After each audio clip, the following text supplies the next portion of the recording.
In today's video, I am going to be breaking down Ziaire Williams and how he shoots the basketball. He is going to be one of the best draft picks this year. I'm going to say easily top 30 in this year's NBA draft. So let's get down and let's check out how he shoots the basketball so that we can all shoot the basketball better ourselves. So in this first clip, really quickly, I want to really focus on how he gathers the ball and how he gets up into his set point. So when he gets up from his gather up into his set point, he doesn't have all that much of a dip. He catches it at his shoulders and then he collects it, I like to say, at his hips, because he doesn't dip it down towards his knees or anything. He doesn't dip the ball at all. He gets it to his hips and then he's able to go down into his bending of his legs into his shot, and then he's rising up into his release point and also into his set point.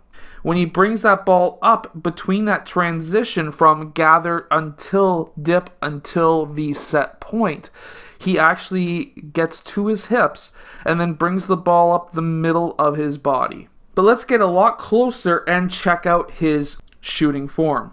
So number one, he is a right-handed player and he is basically angled about 90 degrees away from the baseline, which would be essentially 45 degrees away from the rim, roughly.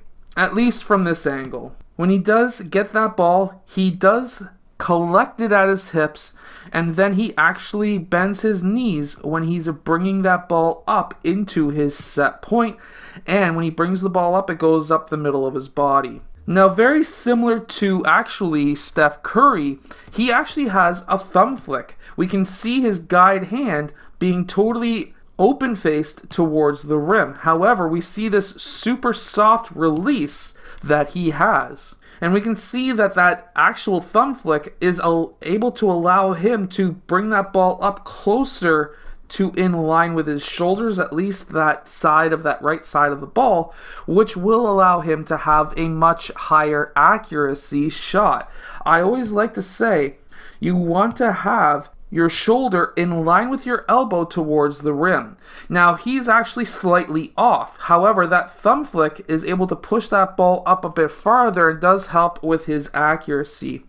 Now, when he does shoot this ball, he gets a ton of arc on it, gets some pretty good rotation, and it tends to go in without hitting the rim. It goes swish quite often. Now, I actually think with him rising the ball up into his set point, he's got more of a one motion shot anyways, while bending his knees, actually allows him to have a much faster release, which is why you'll see defenders always caught off guard when he goes to shoot it.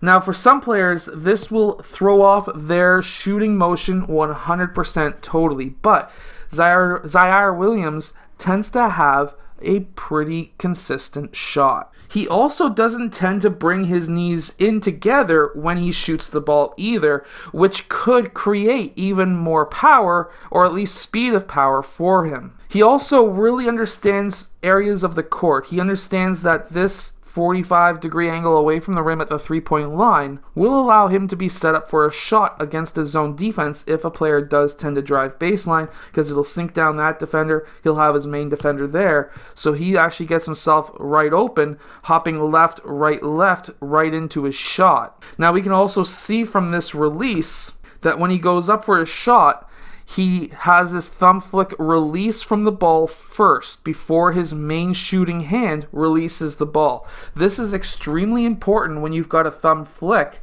because if you've got a thumb flick and you release the ball with both hands at the exact same time, what's going to happen is that ball will have either no arc or no backwards rotation, or both.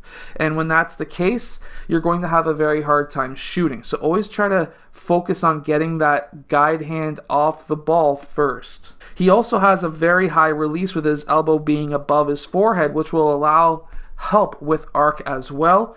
And like I mentioned before, he has that soft release, which allows him to have a lot of arc on his shot as well. He also does get some air on his shot in most cases, which is nice to see.